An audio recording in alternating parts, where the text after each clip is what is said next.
Assalamualaikum warahmatullahi wabarakatuh. Baiklah teman-teman, pada video kali ini saya akan menjelaskan sejarah kontemporer runtuhnya Vietnam Selatan. Kok bisa sih muncul dua blok Vietnam Selatan dan Vietnam Utara? Dan bagaimana bisa terjadi perang? Oke, untuk menjawab pertanyaan tersebut, mari kita simak video berikut. Dulu, setelah Perang Dunia Kedua, Vietnam dipimpin oleh Ho Chi Minh. Ya, inilah gambar Pak Ho Chi Minh.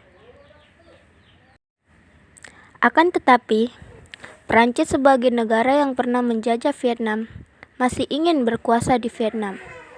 Sehingga, ia mendirikan negara boneka di Vietnam bagian selatan. Hal tersebut membuat Ho Chi Minh naik pitam, karena ia ingin Vietnam menjadi negara yang merdeka dan utuh. Karena itu, pada tahun 1946 sampai 1954 terjadilah Perang Indochina pertama yang melibatkan Vietnam Utara yang dipimpin oleh Ho Chi Minh melawan Vietnam Selatan yang dipimpin oleh Bao Dai. Untuk menengahi perang ini, pada tanggal 8 Mei 1954 dilakukan perundingan di Jenewa, daerah Swiss.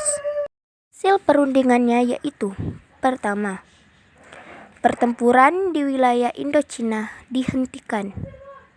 2. Vietnam dibagi menjadi dua wilayah untuk sementara waktu berdasarkan garis batas 17 derajat paralel. 3. Dilakukan penarikan mundur tentara Vietnam Utara dan Selatan. 4.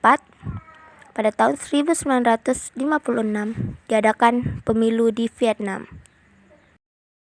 Pada pemilihan tersebut, dipilihlah presiden di Vietnam Selatan yaitu Ngo Dinh Diem. Ya, ini gambar Ngo Dinh Diem yang menggantikan Bao Dai. Ngo Dinh Diem ini sangat didukung oleh negara Amerika Serikat. Pada tanggal 1 Januari 1955, Amerika Serikat menawarkan bantuan militer langsung kepada Vietnam Selatan. Mengapa negara Amerika mengirimkan bantuan ke Vietnam? Jawabannya, karena kekhawatiran Amerika adanya perluasan ideologi komunisme di Asia Tenggara. Dalam kepemimpinannya, ia banyak mengeluarkan kebijakan-kebijakan yang sangat fenomenal, di antaranya: 1. Adanya diskriminasi pada umat Buddha, karena ia terlalu memihak kepada umat Katolik. 2. Menjual Viet Minh kepada tuan tanah. Viet Minh adalah tanah garapan pemberian komunis di bawah Ho Chi Minh untuk digarap oleh rakyat. 3.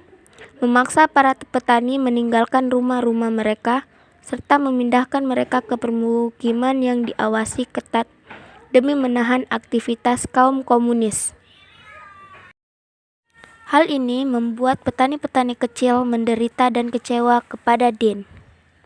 Kekecewaan tersebut dimanfaatkan gerilyawan komunis Vietnam Utara untuk membentuk Viet Cong. Viet Cong ini berperan sangat penting dalam mengalahkan pasukan Amerika Serikat dengan cara membuat jebakan-jebakan yang membuat Amerika Serikat kalang kabut. Jebakan-jebakan tersebut dibuat dengan cara tradisional, antara lain: 1. Tongkat punji atau punji stick, yaitu lubang galian yang ditanami bambu runcing di bagian dasarnya, yang dilumuri oleh kotoran bahkan bahan lain yang dapat menyebabkan infeksi parah pada korbannya, yang lapisan atasnya dilapisi dedaunan. 2. Tiger trap. Jebakan ini berbentuk papan berukuran 18 inci dengan duri besi dan pemberat bata yang tergantung di beberapa pohon di sekitar hutan. Jebakan ini didesain sedemikian rupa agar jatuh langsung menimpa tentara Amerika Serikat yang secara tidak langsung menginjak tali pemicunya. Itulah sebagian dari beberapa jebakan yang pernah dipakai oleh tentara Viet Cong. Taktik Viet Cong ini berhasil membuat tentara Amerika Serikat pucat. Berkat kecerdikan Viet Cong, akhirnya pada tahun 1973 mereka melakukan perundingan damai di Paris, Prancis. Pasukan gerilya Vietnam Utara melakukan serangan di Saigon. Dan pada akhirnya pasukan Vietnam Selatan kalah akibat hujan tembakan artileri yang dilakukan oleh Viet Cong. Akhirnya, pasukan Vietnam Utara mulai menduduki posisi-posisi penting di Saigon dan mengibarkan bendera mereka di Istana Kepresidenan Vietnam Selatan. Pada 30 April 1975, hal itu menandakan penyerahan pemerintahan Vietnam Selatan tanpa syarat kepada Viet Cong. Dan kejatuhan Saigon pun menandakan berakhirnya Perang Vietnam dengan kemenangan Vietnam Utara. Hal ini menjadi periode awal transisi Vietnam menjadi satu negara yang utuh. Dampak Perang Vietnam pada Amerika itu sendiri. Amerika Serikat mengalami kerugian besar-besaran dan dinyatakan kalah perang. Ribuan tentara Amerika menjadi korban keganasan Perang Vietnam.